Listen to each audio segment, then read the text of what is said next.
Evangelio de Mateo, capítulo 22.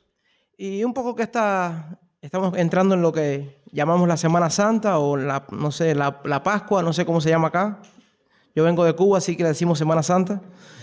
Y un poco que vamos a estar hablando hoy es lo que se llama o que se conoce como el Domingo de Ramos, por lo menos en mi país, o la entrada triunfal a Jerusalén. Pero vamos a estar hablando de otra celebración. Es una celebración un poco diferente porque vamos a estar viendo una parábola que está en el Evangelio de Mateo, capítulo 22. Y esta parábola yo creo que es una de las parábolas, a mi entender, no es algo que simplemente pienso, que es una de las palabras menos conocidas de la Escritura o menos predicada de la Escritura, junto a la parábola del mayordomo infiel o junto a la parábola de los obreros de la viña. Yo creo que es una de las parábolas menos conocidas en la Escritura, o que por lo menos se predica. Y vamos a estar compartiéndola en esta tarde. Y yo creo que tiene mucho que decirnos, porque aunque es un poquito extensa o habla de diferentes temas, ella realmente trata con la realidad del corazón del ser humano también. Y habla del hecho de nuestra maldad. Es una celebración, por eso le decía que era una celebración un poco diferente, porque esta parábola habla de una invitación a unas fiestas de boda. Y vamos a ver cómo responden los diferentes personajes, pudiéramos decir así, de esta parábola. Leyendo la palabra del Señor dice así: respondiendo Jesús les volvió a hablar en parábolas diciendo: el reino de los cielos es semejante a un rey que hizo fiesta de boda a su hijo, y envió a sus siervos a llamar a los convidados a las bodas, mas estos no quisieron venir. Volvió a enviar a otros siervos diciendo: decid a los convidados, he aquí he preparado mi comida, mis toros y animales engordados han sido muertos y todo está dispuesto, venid a las bodas. Mas ellos sin hacer caso se fueron, unos a su labranza y otros a sus negocios, y otros, tomando a los siervos, las afrentaron y los mataron. Al oír el rey se enojó y enviando a sus ejércitos destruyó a aquellos homicidas y quemó su ciudad. Entonces dijo a sus siervos: las bodas a las verdades están preparadas, mas los que fueron convidados no eran dignos. Id pues a la salida de los caminos y llamad a las bodas a cuantos halléis. Y salieron los siervos por los caminos, juntaron a todos los que hallaron, juntamente malos y buenos, y las bodas fueron llenas de convidados. Y entró el rey para ver a los convidados, y vio allí a un hombre que no estaba vestido de boda, y le dijo: amigo, ¿cómo entraste aquí sin estar vestido de boda? Mas él enmudeció. Entonces el rey dijo a los que le servían: atadle de pies y manos y echarle a las tinieblas de afuera. Allí será el lloro y el crujir de dientes, porque muchos son los llamados y pocos los escogidos. Oremos. Padre, en esta hora te alabamos, te exaltamos y te reconocemos como nuestro Dios y como nuestro Rey. Tú eres el Dios de toda carne, Señor. No hay nada fuera de ti, Señor, y tú conoces nuestros corazones, tú conoces la realidad de nuestra vida y tú sabes también que somos débiles.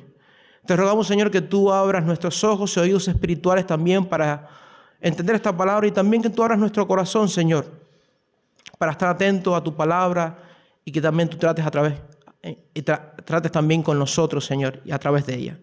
Gracias por todo, y todo te lo pedimos en el nombre de Jesús. Amén y amén. Y yo sé que hemos escuchado mucho acerca de las parábolas. Quizás cuando estábamos en el instituto se habla un poco en las matemáticas, se habla acerca de las parábolas, pero en el sentido literario las parábolas no tienen el mismo significado. Las parábolas, la idea detrás de la palabra parábola es lanzar al lado de, es lo que significaría el texto griego, el término griego es lanzar al lado de. Y cuando hablamos en literatura nos referimos a una historia que es lanzada al lado de la verdad, para que nosotros podamos entenderla, o el propósito generalmente de ella es que podamos entender mejor. Aunque también Jesús, en el propósito de las parábolas, cuando estaba explicando la parábola del sembrador, dijo que a veces la parábola trae luz para los que han de salvarse, pero también puede traer oscuridad en los que no han de salvarse. Pero alguien dijo que las parábolas son historias terrenales con un significado celestial. Es decir, el propósito de la parábola es poder entender las verdades celestiales o las verdades del cielo, pudiéramos decir de esta forma. Algo que tenemos que decir también para entender un poco mejor esta parábola, un poco para entrar en el contexto de esta parábola, es que esta parábola está ubicada en el libro de Mateo, y el propósito del libro de Mateo, este evangelio, tiene el propósito, fue dirigido generalmente a los judíos, y el propósito de este libro es que ellos pudieran conocer que el Cristo, ese rey que prometido desde el Antiguo Testamento, había venido. De hecho, es el evangelio con más citas del Antiguo Testamento en él. Y esto también es algo que deberíamos conocer para entender un poco más las parábolas. Algo más del contexto de esta parábola es que es la tercera de un grupo de parábolas que están una detrás de la otra, y trata directamente con la realidad de los líderes fariseos o los líderes religiosos, y dentro de ellos los fariseos, del tiempo de Jesús.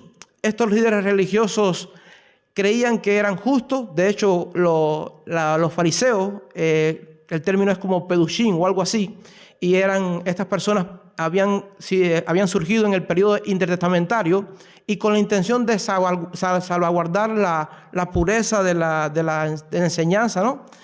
Y ellos se habían desviado. De hecho, cuando vamos al capítulo 23, que es lo que sigue después de esta parábola, el mismo Jesús dice: "Ay de vosotros, escribas y fariseos hipócritas", y empieza a decir, dice Jesús: "En la cátedra de Moisés se sientan los escribas y los fariseos.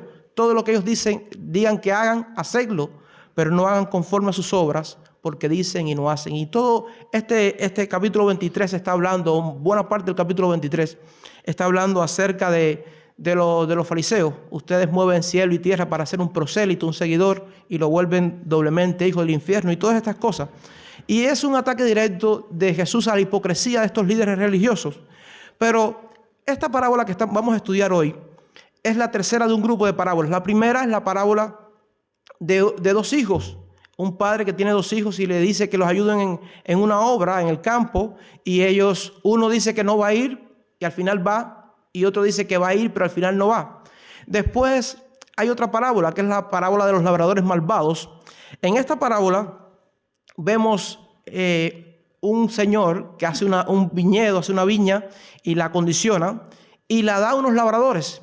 Pero dice la Escritura que estos labradores se rebelan contra él, y en vez de pagarle el dinero que debían por el arrendamiento de la viña, dicen que estos hombres lo que hacen es violentarse contra los siervos del Señor. Y también el Señor dice: bueno, voy a enviar a mi hijo. Quizás van a respetarlo a él porque es mi hijo. Pero estos hombres eran malvados. Y dice la Escritura que cogieron, mataron al hijo y dijeron: este es el heredero de todo, matémoslo y quedémonos con la viña. Y un poco que esta tercera palabra que vamos a ver hoy, que es la que nos ocupa, un poco que también habla con la misma realidad, la misma idea de estos hombres, los religiosos del tiempo de Jesús, que no estaban haciendo la voluntad del Señor. Y en algo que no lo había dicho es que en la segunda parábola también después el Señor tiene que arrendar la viña a otros labradores, y es algo que debemos también un poco que entender para entender también esta parábola, para la redundancia que vamos a estar viendo hoy. Lo primero, si hay alguna verdad central, alguna enseñanza central que deberíamos ver en esta parábola, si pudiéramos resumir la enseñanza en esta parábola en una idea central, y que yo creo que lo más importante que deberíamos llevar a nuestros hogares, sería esta: no seamos indiferentes a la gracia de Dios al invitarnos a las bodas de su Hijo y vestirnos con su justicia, pues hay juicio para los que no aprecian su gracia. No seamos indiferentes a la gracia de Dios al invitarnos a las bodas de su Hijo, porque hay juicio a los que no aprecian su favor, a los que no aprecian su gracia. En primer lugar, esta parábola comienza hablando acerca del llamado a la salvación y el rechazo de la humanidad. Esta parábola comienza hablando de esto. De hecho, cuando dice la Escritura que el reino de los cielos es semejante a un rey que hizo una fiesta de bodas a su hijo, y él envía a los convidados, invita a estos convidados, envía a sus siervos a invitar a los convidados. Pero dice la Escritura que ellos no hicieron caso, no escucharon, no tuvieron interés.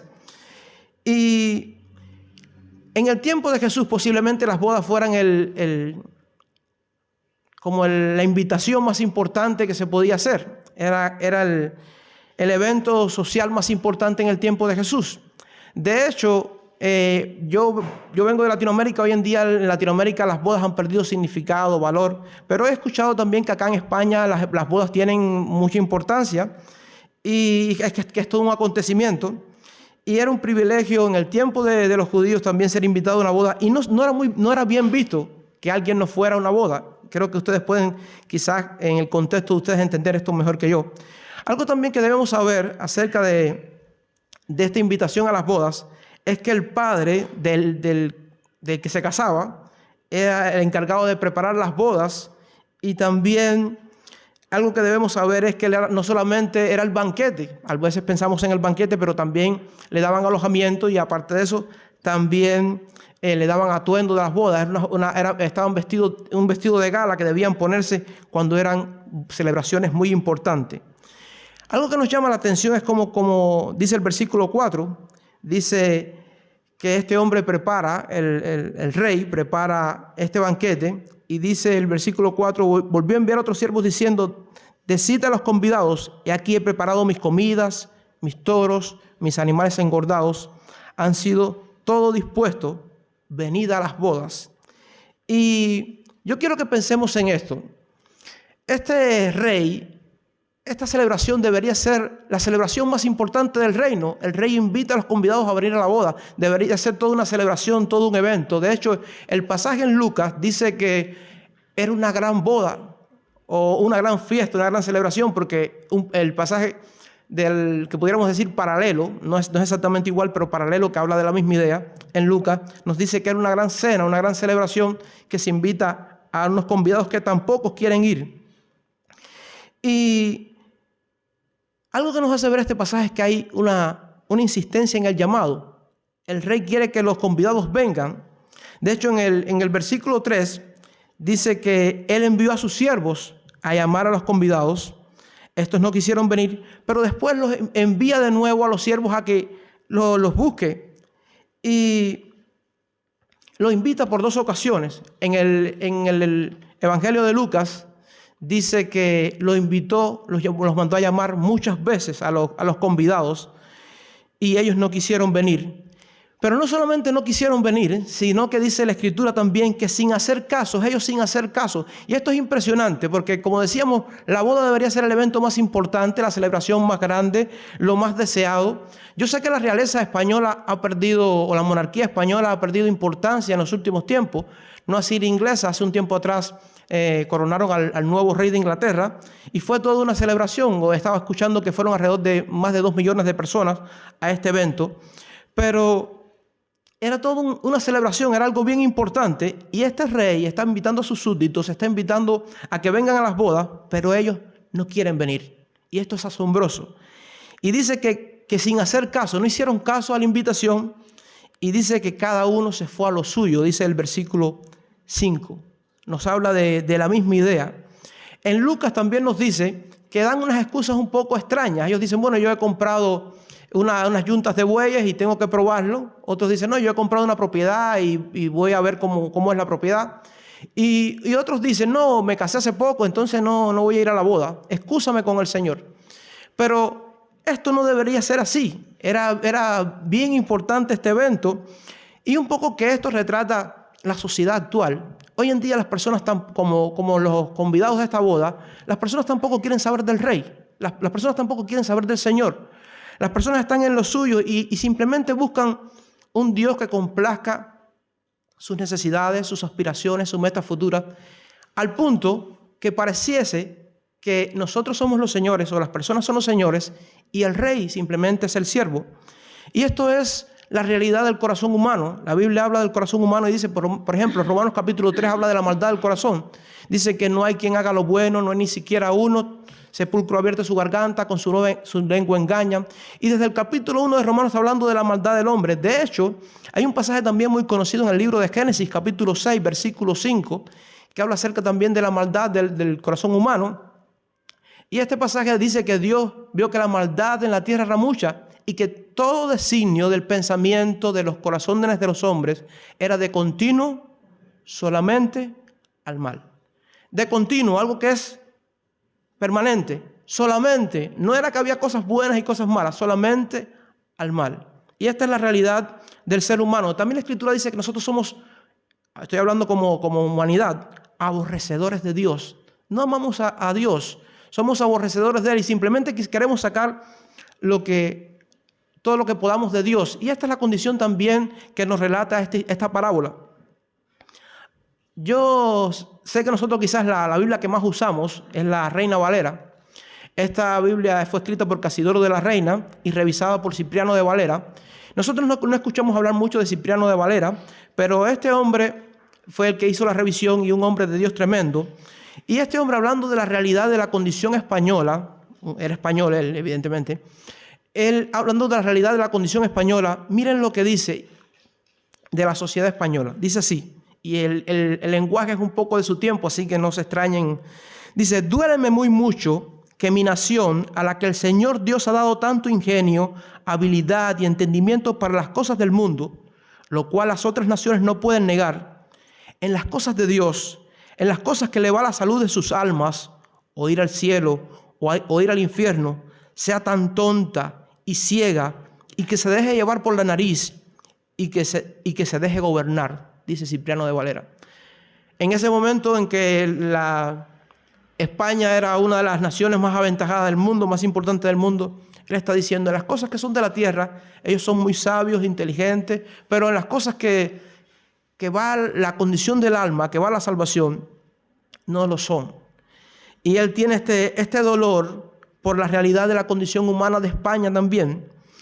Y algo más que podemos decir acerca de esta parábola es que estas personas, estos convidados, no toleran a Dios. Ellos no quieren saber del propósito de Dios, no quieren saber de su presencia. De hecho, el versículo 6 nos dice: y otros, tomando a los siervos, los afrentaron y los mataron. No solamente los convidados, algunos no querían saber del Señor, no les importaba el Señor, no les importaba estar en las bodas, y son indiferentes al rey, algo que evidentemente un rey no toleraría, sino que además hay algunos que cogen a los siervos del rey, los maltratan y los asesinan, mostrando que ellos son unos sediciosos y que son unos rebeldes al rey, unos rebeldes a la corona.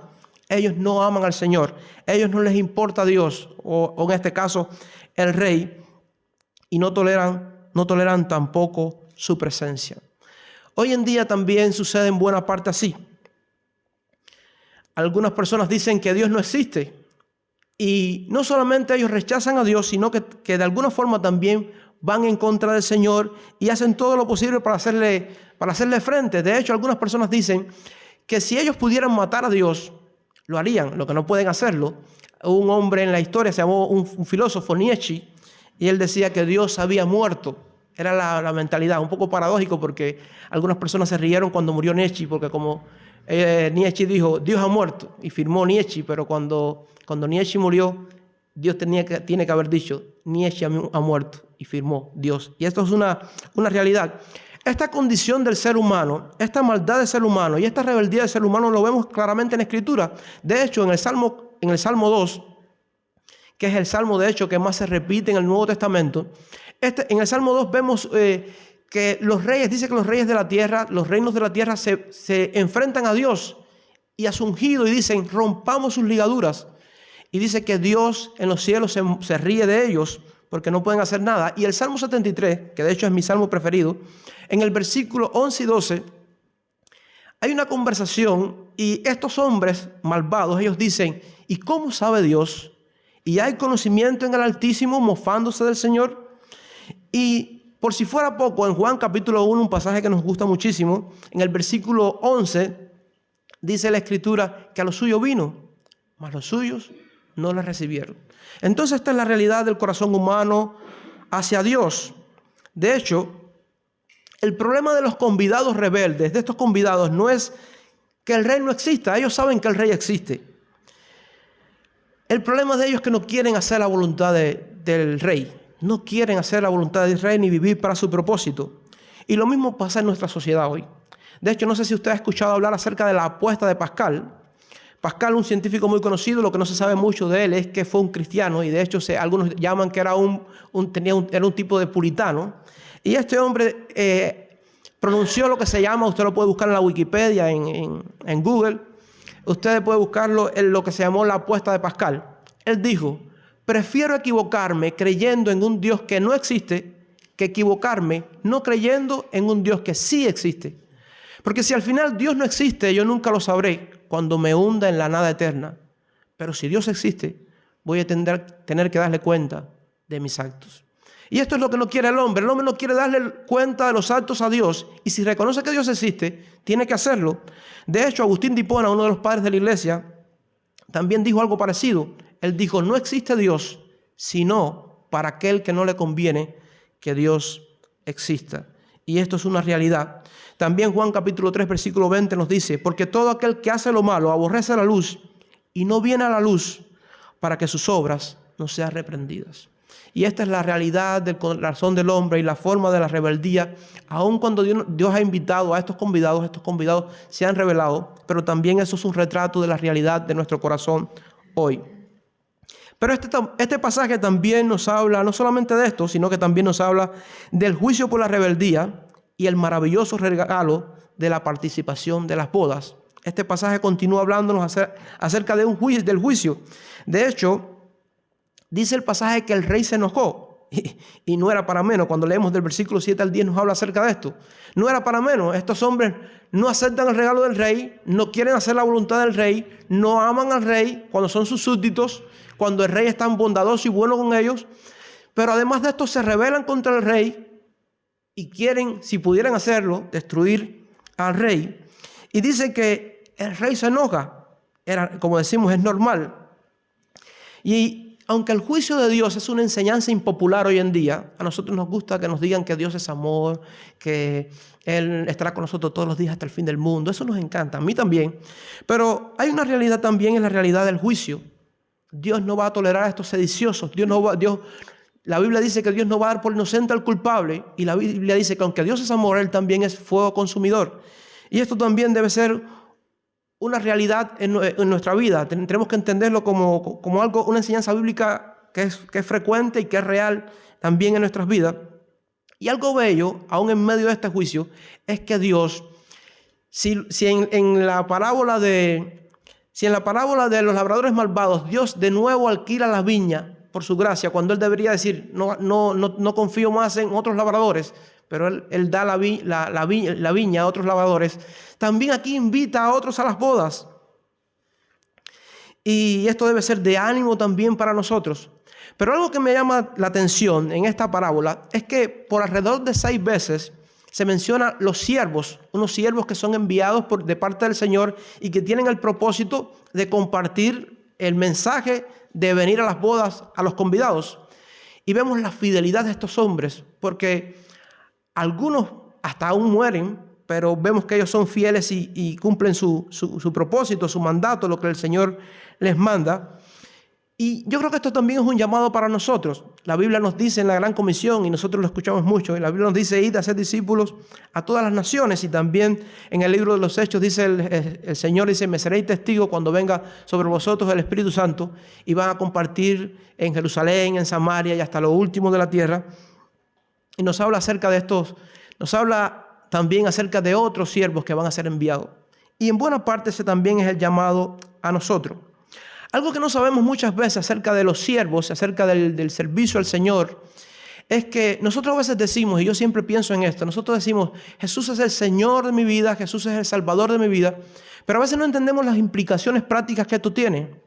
Porque si yo digo que Jesús es el Salvador de mi vida, yo tengo que reconocer que estoy en el desastre. Yo tengo que reconocer que estoy perdido, porque ¿quién valora a un Salvador si no está perdido o si no está en el desastre? Y también a veces decimos que Jesús es nuestro Señor. Él es el Señor. Pero si Jesús es el Señor, nosotros somos sus siervos. Y algo que me llama la atención es que a veces no entendemos esto. La palabra siervo en el Nuevo Testamento es atado a, lo que significa esclavo. Y un esclavo no tenía voluntad propia. Un esclavo no se levantaba por la mañana y decía: hoy voy a hacer esto y esto y esto. No. El esclavo vivía para cumplir y hacer la voluntad del Señor. Y si nosotros decimos que somos siervos de Cristo, ¿cuál es el propósito de nuestra vida? ¿Cuál debe ser el propósito de nuestra vida? Sino hacer la voluntad del Señor. Y esto es algo que debemos entender. Nosotros nos gusta mucho, por ejemplo, pasajes como Apocalipsis 5, cuando habla de la visión celestial o del rollo y todo esto, y dice que nosotros somos reyes y sacerdotes, y nos gusta esto, es reyes y sacerdotes. Pero lo que olvidamos a veces es que dice reyes y sacerdotes para Dios. Nosotros somos del Señor y le pertenecemos a Él. Otra frase de Cipriano de Valera que me llama mucho la atención en cuanto a esto del servicio y de la pasión por Dios y de ser siervo del Señor es esta. Él dice: tengo el grande y encendido deseo de adelantar por todos los medios que puedo la conversión, el conforto y la salud de mi nación. Mi pregunta en esta tarde es: ¿ese es nuestro llamado? ¿Podemos decir lo que decía Cipriano de Valera? ¿Esa es la meta de nuestra vida? ¿Es el anhelo de nuestro corazón que otras personas se conviertan? ¿Es el llamado a cada uno de nosotros? ¿Acaso lo es? Porque yo creo que ese debería ser el propósito de nuestra vida. Si somos siervos del Señor, como decimos que somos, entonces debería ser el propósito de nuestra vida. Pero yo creo que lo más central de este pasaje, lo más importante o el centro de este pasaje está en esta parte ahora, porque dice que las bodas fueron llenas de convidados. Estos siervos van, comparten la invitación y vienen. Y aunque los primeros convidados no fueron, ahora ellos son llamados a ir y a buscar a cuantos halléis. Y esta frase me llama la atención, porque a cuantos halléis no eran muy dignos estos nuevos convidados, sino que eran los que hallaran. De hecho, en Lucas, la parábola que más o menos se nos parece a esta, dice que les dijo: ve y busquen a los que haya, cojos, ciegos, los que hayan, ustedes lo traen. Y vinieron los siervos y le dijeron: mira, Señor, ya está, llamamos a todos, pero todavía hay espacio. Dice: pues vayan, insistan y traigan a la fuerza, como quien dice, a todos los que encuentren, porque les digo que los primeros convidados no van a participar de esta cena. Y la Biblia nos habla acerca de esto, nos habla acerca de las bodas. Nosotros podemos asociar mucho esta parábola con lo que llamamos las bodas del Cordero en el Apocalipsis. Y esto es algo que es por gracia, es un regalo que es por gracia. A veces nosotros hablamos del término gracia y lo resumimos muy, muy pronto. Y a mí a veces no me gusta mucho eso. Nosotros decimos: bueno, la gracia es el favor no merecido. Somos favor no merecido, eso es gracia. Pero dice que en una ocasión C.S. Lewis, al que se le llamó el teólogo más influyente de la modernidad, este hombre fue el escritor de las Crónicas de Narnia, que se ha llevado al cine, y también algunas personas dicen que fue uno de los que revisó El Señor de los Anillos, que era de su amigo Tolkien. Y dicen que este hombre fue invitado como a un debate. Él no sabía de qué se trataba, pero él por asuntos personales llegó un poco tarde. Y dice que este hombre llegó y estaban debatiendo, habían estado hablando acerca de la singularidad del cristianismo. ¿Qué hace que el cristianismo sea lo que es? ¿Qué distingue al cristianismo de otras religiones? Una persona dijo: bueno, lo que distingue al cristianismo de otras religiones es la muerte de Jesús, de su fundador, en la cruz. Otros dijeron: bueno, aunque es verdad que la muerte de Cristo en la cruz no tiene igual, hay otras religiones que también creen que su fundador murió por ella. Entonces dijeron: bueno, esto no puede ser la singularidad del cristianismo. Otros dijeron: bueno, es la vida eterna. Y entonces otro se levantó y dijo: no, tampoco es la vida eterna, porque aunque es verdad que la vida eterna del cristianismo es diferente, hay otras religiones que creen en que hay vida después de la muerte. Entonces dice que en eso llegó este hombre, C.S. Lewis, y dice que dijo: ¿de qué se trata el debate? ¿De qué hablan? Y le dijeron: no, es sobre la singularidad del cristianismo. Dijo: eso es fácil. La singularidad del cristianismo es la gracia.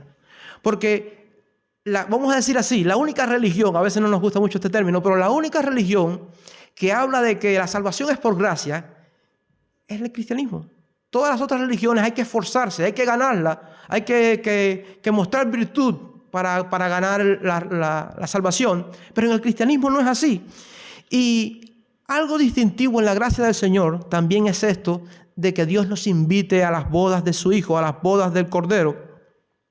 De hecho, el pasaje dice que llamó a todos, que llamó a estos nuevos convidados, y dice que a buenos y a malos. Y a veces nosotros creemos que el cristianismo se trata de buenos y malos. Y un poco que si alguien era bueno, era un religioso del tiempo de Jesús. Y si alguien era malo, era un publicano, un cobrador de impuestos, un pecador. Pero al final, esta parábola nos está enseñando que el cristianismo no se trata de buenos y malos. De hecho, el apóstol Pablo dice que se trata de una nueva creación. Se trata de nacer de nuevo, se trata de confiar en el Señor. Y de hecho, el cristianismo se trata no del que es capaz, sino de aquel que reconoce que está perdido, que si hubiera algo que ofrecer, que si hubiera que hacer algo para ganar el cielo, él estaría incapaz. Él no podría, porque no hay nada bueno en él. De hecho, las bienaventuranzas, nos gustan mucho las bienaventuranzas, bienaventurados los pobres en espíritu, porque de los tales es el reino de los cielos. Pero la palabra bienaventuranza, aunque no se puede explicar muy bien lo que significa, algunas personas lo traducen como 3 veces feliz, otras personas como que Dios lo mira con agrado, y otras personas dicen que significa dichoso. Pero vamos a verlo como dichoso. Dichoso los pobres en espíritu, porque de los tales es el reino de los cielos. Cuando yo escuchaba hace años atrás, cuando yo leía este pasaje, ¿cómo es posible que los pobres en el espíritu, el reino de los cielos, sea de los que tienen poco espíritu? No entendí este pasaje. Pero esto lo que quiere decir es que el reino de los cielos es de aquellos que reconocen su necesidad espiritual y que no hay nada bueno en ellos. De hecho, ellos son mendigos, se reconocen como mendigos. Un mendigo es una persona que vive de la misericordia de otros. Y eso es ser cristiano en buena parte. Porque nosotros somos salvos, nosotros vivimos por la misericordia del Señor Jesús. Y esto también es una realidad que debemos entender en la vida cristiana. De hecho, hay un pasaje muy conocido en el libro de Isaías, capítulo 66. Está la nación hablando de que van a construir un templo al Señor y que van a edificarle una casa. Y algo que nos llama la atención es lo que dice el Señor. El Señor dice, el cielo es mi trono y la tierra es el estrado donde yo pongo mis pies. ¿Dónde está la casa que me habréis de edificar y dónde el lugar de mi reposo? Pero dice el Señor, pero miraré a aquel que es pobre y humilde de espíritu y que tiembla a mi palabra. Entonces Dios no está buscando a los que tienen mucha habilidad, Dios no está buscando a los fuertes, a los capaces, a los buenos, sino Dios está buscando a aquellos que reconocen que necesitan de Él para la salvación. Y este pasaje nos muestra esto, que estos son los segundos convidados que de hecho son llamados. Si vamos a Apocalipsis, capítulo 19, cuando estaba preparando este mensaje, estaba pensando, bueno, ¿cómo conectamos esto con la realidad de la vida venidera? Y aunque busqué otros pasajes, evidentemente no pude pasar de alto a Apocalipsis capítulo 19. En Apocalipsis capítulo 19 hay una porción que nos habla acerca también de una celebración, de unas bodas. Y yo quiero que más allá de la escatología es los eventos futuros o lo que ha de acontecer, más allá de definiciones escatológicas, podamos ver este pasaje y compararlo con la parábola, porque hay mucho que es semejante y mucho también que está que nos confronta o que es diferente a la parábola. Y leyendo el pasaje, es Apocalipsis capítulo 19, versículos del 1 al 9, dice así la Escritura. Después de esto, oí una gran voz de gran multitud en los cielos que decían, aleluya, salvación, honra y gloria y poder son del Señor, Dios nuestro, porque sus juicios son verdaderos y justos, pues ha juzgado a la gran ramera que ha corrompido a la tierra con su fornicación y ha vengado la sangre de sus siervos de las manos de ella. Otras veces dijeron, aleluya, y el humo de ella sube por los siglos de los siglos. Y los 24 ancianos y los 4 seres vivientes se postraron en tierra y adoraron a Dios que estaba sentado en el trono y decían, amén, aleluya. Y salió del trono una voz que decía, alabad a nuestro Dios todos sus siervos, y a los que teméis y a los que le teméis, así pequeños como grandes. Y oí como la voz de una gran multitud, como el estruendo de muchas aguas, y como la voz de grandes truenos que decían, aleluya, porque el Señor nuestro Dios Todopoderoso reina. Gocémonos y alegrémonos y démosles gloria, porque han llegado las bodas del Cordero, y su esposa se ha preparado, y a ella se le ha concedido que se vista con lino fino y limpio y resplandeciente, porque el lino fino es las acciones justas de los santos. Y el ángel me dijo, escribe, bienaventurados los que son llamados a las cenas de las bodas del Cordero. Y me dijo, estas palabras son verdaderas de Dios. Y vemos un contraste, Porque en la parábola que estamos escuchando, los primeros convidados no estimaron a Dios, no les importaba a Dios su voluntad ni su gloria. Pero aquí, en esta visión celestial, si pudiéramos decir así, estos están exaltando a Dios y dándole gloria y dándole honra y dándole alabanza. Y hay un contraste en este sentido. Y aunque sí pareciera que hay cosas que se asemejan, por ejemplo, hay juicio y Dios levanta o venga, pudiéramos decir así, la sangre derramada de sus siervos. Sí vemos este contraste, que vemos un Dios que sí es estimado, un rey que sí es estimado, vemos que es exaltado por sus juicios al vengar la sangre de sus siervos, y también hay una invitación a gozarnos en las bodas del Cordero con un gran gozo. Y esto es maravilloso para nosotros, porque dice que estas palabras, dice: bienaventurado, dichoso aquel que participe en estas bodas y que esté en esta celebración. Y ese debe ser también el gozo de nuestro corazón. Y pareciera que esta parábola, la parábola que hemos estado estudiando en Mateo 22, debería terminar aquí. Bueno, hay unos convidados malvados que se rebelan contra el rey, no quieren ir a las bodas, y entonces el rey viene y invita a otros nuevos y ellos vienen y participan en las bodas, y pareciera que esto debería quedar aquí, pero realmente no termina aquí la historia, porque esta parábola, por último, nos habla acerca de la necesidad de la justicia del Señor para nuestra salvación, y esto también debería ser importante para nosotros. Algo que nos llama la atención es lo que dice acerca de este hombre que viene ahora en la historia, ahí en Mateo 22. Y algo que tenemos que aclarar primero es lo que habíamos dicho al principio. Si usted no recuerda, que habíamos dicho que las bodas eran muy importantes, y estas bodas de alta distinción mostraban la grandeza del rey y exaltaban la gracia del rey, que invitaba a estos súbditos a poder disfrutar del banquete, que no solamente disfrutar del banquete, sino también a hospedarse en su palacio y también de vestirse de sus ropas finas y de gala. Y está este hombre en la historia, un hombre que no está vestido de bodas, un hombre que no es normal que viniera así. Y dice la parábola en esta porción, dice: y entró el rey, versículo 11, y entró el rey para ver a los convidados, y vio allí un hombre que no estaba vestido de boda, y le dijo: amigo, ¿cómo entraste aquí sin estar vestido de boda? Mas él enmudeció. Y este asunto de la vestimenta, ¿cómo es posible? ¿Por qué? ¿Qué pasa con esto? Este rey que se pone, no le gusta que este hombre no venga vestido de bodas. El problema es que, como decíamos, este rey había dado una ropa de gala, un atuendo maravilloso para que se vistieran los convidados de la boda, y este hombre viene con sus propios andrajos, con su propia ropa. Y lo interesante es que en la Escritura, muchas veces cuando nos habla acerca de cómo nos vestimos, de nuestra ropa, nos está hablando muchas veces de la justicia.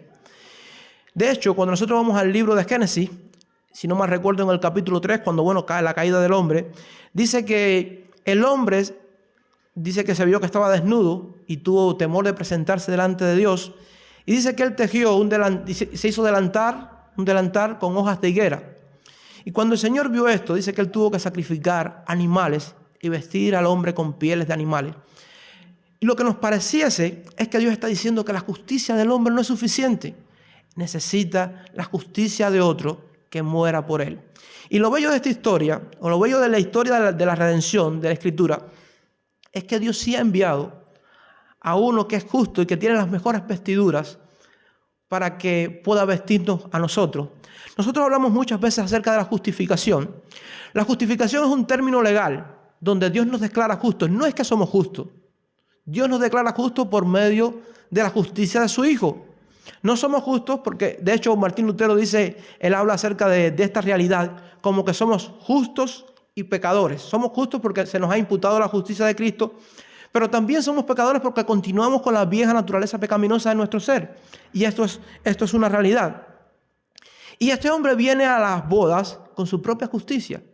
Y el rey le dice que no puede estar vestido con esta ropa, y de hecho lo echa fuera lo juzga. Esta es la segunda muestra de juicio que hay en esta parábola.